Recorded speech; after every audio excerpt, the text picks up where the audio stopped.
Baik, selamat siang Ibu Bapak sekalian.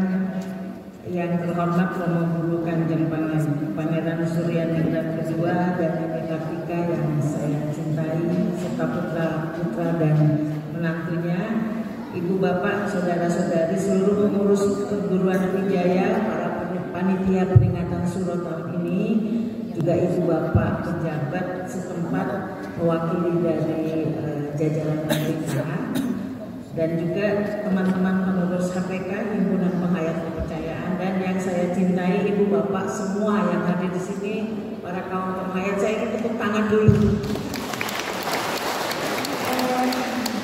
Pertama, saya merasa sangat bersyukur bahwa di tengah saya harus menjalankan berbagai macam perjalanan konsolidasi, ya, karena memang mungkin Bapak Polisi yang paling tahu lah ya, indeks kerawanan pemilu kita 2024 itu lebih buruk dari 2019. Saya sering ketemu sama pejabat polisi di tingkat pusat karena setahun kami membahas semua itu gitu. Dan ANPTI diundang bagian dari masyarakat sipil yang mengurusi keberagaman.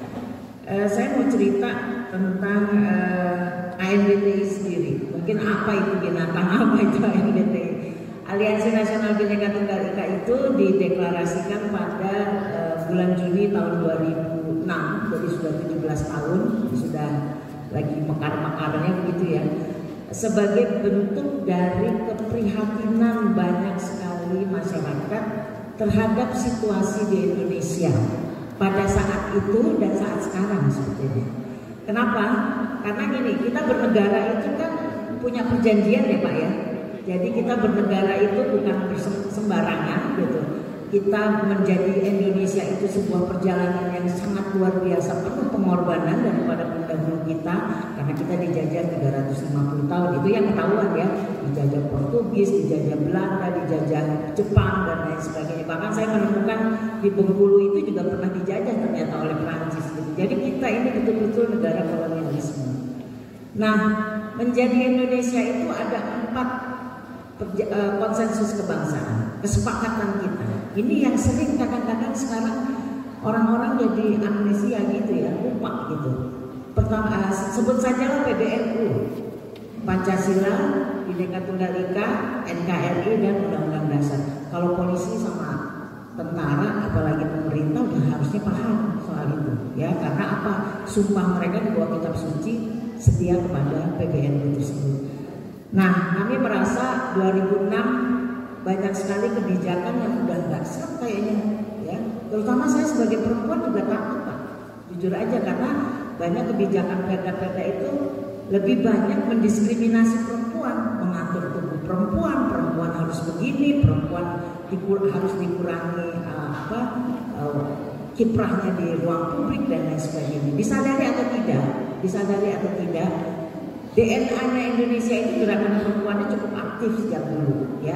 Itu begitu betul ya Romo ya. Jadi bukan sesuatu yang aneh. Bahkan Aceh yang sekarang kita kenal itu punya sejarah dipimpin oleh Sultanah selama empat periode berturut-turut gitu. Dan disitulah Aceh mencapai keemasan. Tapi situasinya sekarang kadang-kadang sudah berubah, gitu ya. Nah, oleh karena itu kami berdiskusi, terutama diawali memang oleh gerakan perempuan, ditambah lagi kekuatannya oleh gerakan kebudayaan, ditambah lagi oleh tokoh-tokoh lintas iman.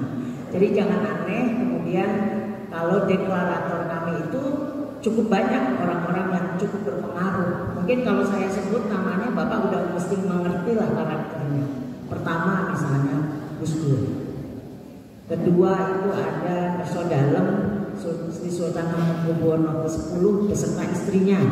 Istrinya ngajak lagi anggota-anggota DPD pada saat itu, ada Pak Sarwono, ada Pak Wayan dari Bali dan lain sebagainya, dan yang juga seperti misalnya Pak Siswono. Kita sudah paham lah bagaimana karakter mereka mengenai bangsa ini. Jadilah kami selama 17 tahun ini dipesankan, direkomendasikan, visi-misi kami itu adalah mempertahankan PBNU tadi. Jadi ANPTI, kalau Bapak-Bapak Ibu mau tahu, kami visi misinya adalah mempertahankan dan mewujudkan kehidupan berbangsa dan bernegara berdasarkan konsensus nasional. Saya besar Masyumi, ya. Yang pada Orde Baru, jujur aja keluarga saya itu anti sekali Pancasila sebagai ajas tunggal. Romo ketawa, ini tersesat atau gimana? Jadi minim pengalaman soal kebinekaan dan lain sebagainya itu di dalam keluarga saya, ya. Saya juga mengalami P4 100 jam. Yang saya ingat tuh bagaimana caranya menahan kantuk, Romo. Jadi sedikit sekali mungkin ya metodenya kurang cocok gitu untuk kita tuh ya. Jadi saya terus terang merasa sangat miskin sekali. Ketika AMDTI dideklarasikan dan saya ditunjuk sebagai OC, saya mulai mikir harus banyak belajar nih. Untungnya diskusi kami yang intens terutama dengan Gus Dur, dengan Pak Sultan terutama istrinya yang lebih sering bertugas di Jakarta sebagai DPD dari Jogja, dan juga Pak Suswono itu banyak mengisi. Terutama mohon maaf ya, saya tuh memang harus saya akui ya, Gus Dur itu orang yang benar-benar berpengaruh dalam pikiran saya sekarang. Jadi kalau sikap saya mungkin sekarang begini, cukup tegas bicara soal kenegaraan, salah satunya saya mencontohi meneladani Gus Dur. Beliau banyak sekali memberikan masukan-masukan yang luar biasa. Salah satu yang cukup membingungkan buat saya, rekomendasi kami dari pertemuan Surabaya itu adalah bagaimana kami harus berjuang memenuhi hak-hak konstitusi seluruh masyarakat. Di antara kami ketika petakan, karena beberapa orang ternyata adalah tokoh-tokoh penghayat, boleh dibilang kalau kami lebih senang bilangnya penganut agama leluhur Nusantara gitu ya. Pesan yang dilakukan adalah ternyata saya belum tahu apa waktu itu Pak, belum, minim sekali. Jujur ya, di dalam kurikulum kita kan nggak pernah ada nama penghayat itu disebut ya, betul? Jadi kalau disebut di dalam pengetahuan kurikulum kita itu kan agama yang tumbuh di Indonesia adalah Islam, Kristen, Katolik, Hindu, Buddha, Konghucu belakangan, ya kan? Paling juga disebut animisme, dinamisme. Ternyata setelah saya selusuri bersama akademisi, itu sebutan yang salah. Jadi nggak pernah disebut formalin, apalagi di Klaten sini nggak pernah disebut, nggak ada di dalam pengetahuan. Jadi bapak-bapak polisi, pejabat juga ibu mungkin nggak tahu karena memang kita kurikulumnya nggak pernah menyebut mereka, kecuali pengalaman ibu ketemu dengan Romo sekeluarga gitu. Jadi sangat minim. Itu yang kami alami kalau kami melakukan advokasi pembelaan terhadap kelompok masyarakat adat penganut agama leluhur Nusantara. Jujur Pak, apakah kita tahu semua bahwa memang mereka termasuk kelompok yang belum dipenuhi hak konstitusinya, pernikahannya, banyak macam lah, nanti Romo udah tahu sendiri. Tapi saya cuma mau bicara begini. Kita kan berbangsa bernegara harus tegas ya. Janji kita cuma PBNU itu, betul nggak? Saya menyebutnya PBNU bukan pengurus Nahdlatul Ulama, bukan Pancasila, Bhinneka Tunggal Ika, NKRI dan jadi jangan melenceng kemana-mana. Maka akhirnya yang terjadi selain kebijakan banyak yang inkonstitusional, sekarang kita merasakan ketakutan juga kalau saya ya sebagai perempuan, sebagai ibu, ada yang namanya intoleransi, radikalisme dan ekstremisme. Bapak-bapak ini sibuk sekali, betul nggak? Gitu juga kan? Dan kita sudah melihat bahwa intoleransi, radikalisme, bahkan ekstremisme yang sudah terjadi dalam bentuk bom pengantin dan lain sebagainya, itu ancaman buat kita, ancaman kenyamanan, ancaman kita juga untuk menjadi negara yang besar. Nah, itulah saya ingin berbicara satu pengalaman spiritual kebangsaan saya, bisa saya sampaikan begitu ya. Jadi saya ini Muslim, kakek dari ibu dari bapak itu sama-sama kiai, ya casingnya kayak begini. Kalau untuk keluarga saya ya saya ngambil kuadrat karena saya nggak pakai hijab gitu ya. Tapi saya tidak meyakini itu menjadi sesuatu yang penting bagi saya. Tuh ingatan saya terhadap kakek saya itu soal akhlak gitu ya.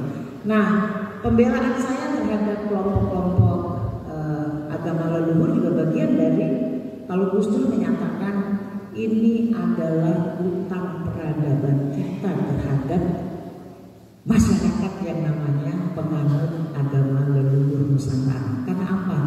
Belum sama Pak, kita diperlakukan pemerintah. Saya kalau nikah di KUK ya tinggal nul nama siapa, kawin sama siapa kan gitu ya. Tapi kalau penganut agama leluhur ini gak enak gitu loh. Itu saya berontak Pak, karena mereka sama-sama saudara saya. Di BPUPK juga ada tokoh-tokoh agama lokal ya, ya. Mereka ini masih diganjal dengan ketentuan harus berorganisasi.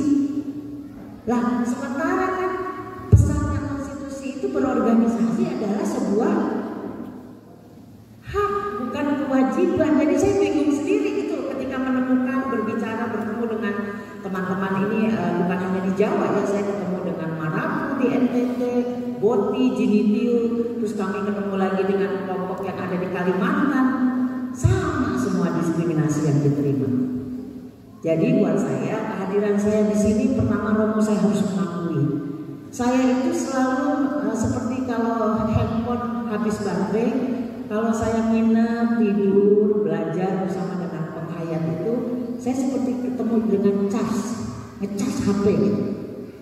Ngecas HP, karena bagi saya jujur saya harus bilang tadi saya udah belajar tentang Pancasila segala macam, gak masuknya sedikit loh. Tapi kalau ketemu dengan ibu bapak penghayat dengan lakon hidupnya sehari-hari, saya menemukan praktek Pancasila yang sebenarnya. Jadi saya percaya kalau Soekarno itu kan selalu bilang Pancasila itu adalah saripati budaya Nusantara yang digali dari semua pengetahuan kebudayaan di Nusantara. Jadi Pancasila itu bukan budaya, bukan ideologi pungutan. Pancasila itu yang memang betul-betul mempersatukan. Dan kita pernah dicoba juga, agama itu tidak bisa menyatukan Indonesia. Betul nggak? Betul nggak? Ya karena agama itu beragam gitu. Jadi nggak bisa, biarpun mayoritas dia tidak akan mampu menyatukan bangsa kita. Tetapi semua agama diolah, semua budaya diolah, menjadilah nilai-nilai yang tadi dibacakan dengan sangat lantang oleh seorang pemuda dari sini, dan itu aku suka banget. Maaf Bapak Ibu, saya kadang-kadang mau ngomong sama Pak Jokowi, Pak Jokowi acara kenegaraan kalau jauh Bapak di sini, benar nggak? Tiba-tiba kita diajak bicara Pancasila, nggak ngikutin, semua baca. Cuman kok kurang ya lagu Indonesia Rayanya kok.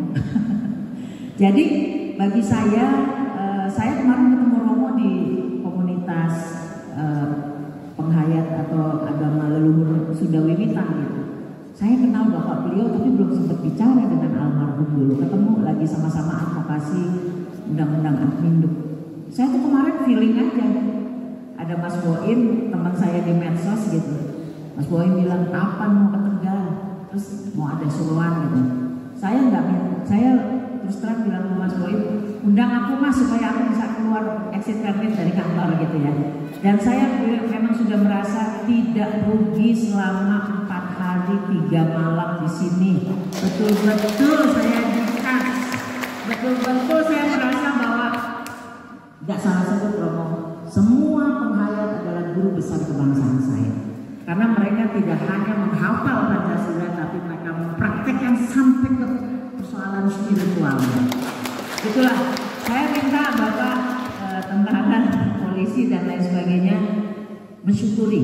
Saya dulu juga nggak ngerti Pak, apa itu agama leluhur, ya itu nggak ada knowledge di kurikulum kita. Tapi setelah bersentuhan, berdiskusi, apa yang diucapkan Romo kemarin pada saya tuh ketemu persamaan gitu.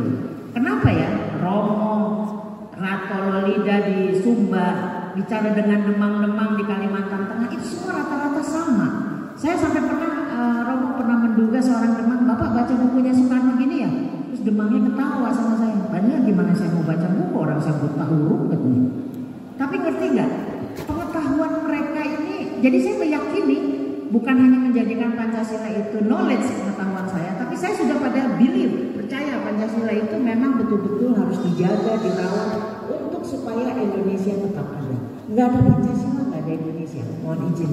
Jadi saya mau bilang dari situasi intoleransi, radikalisme, ekstremisme yang betul-betul ada dan ancaman-ancaman lainnya, bisa saya sampaikan Pancasila adalah vaksin kebangsaan kita. Setuju nggak?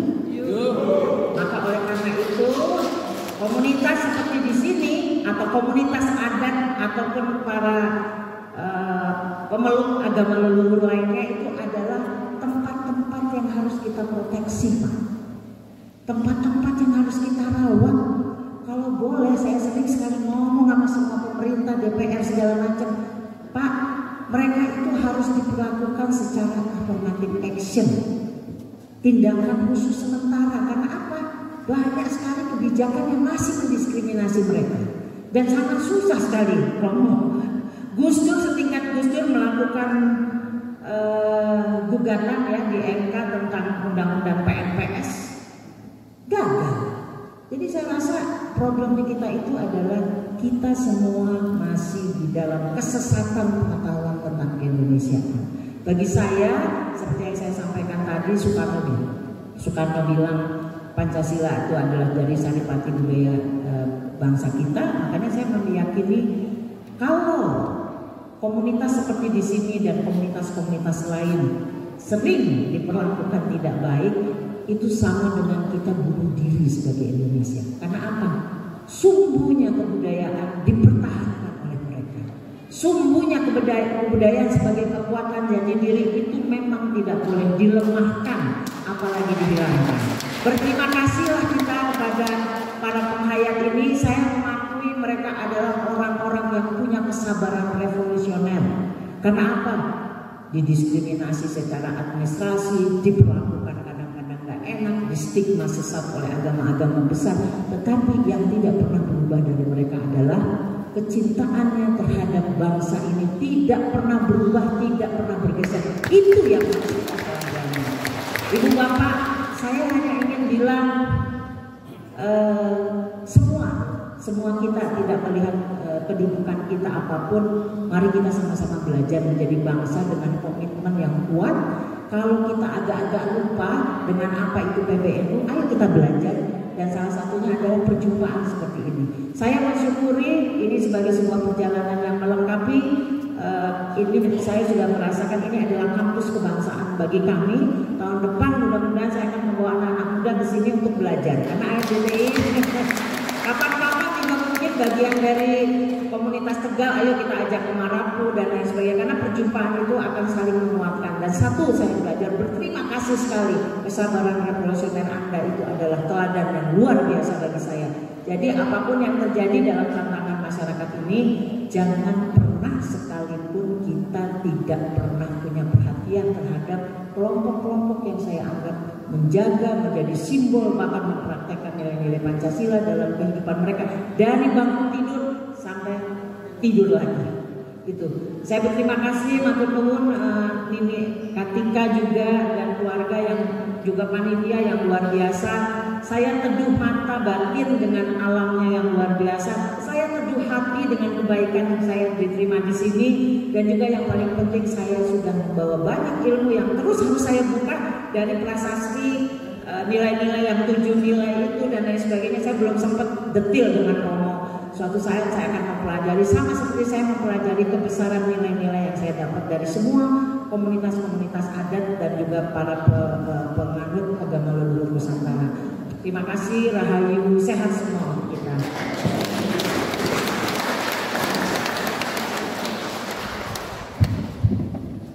Terima kasih.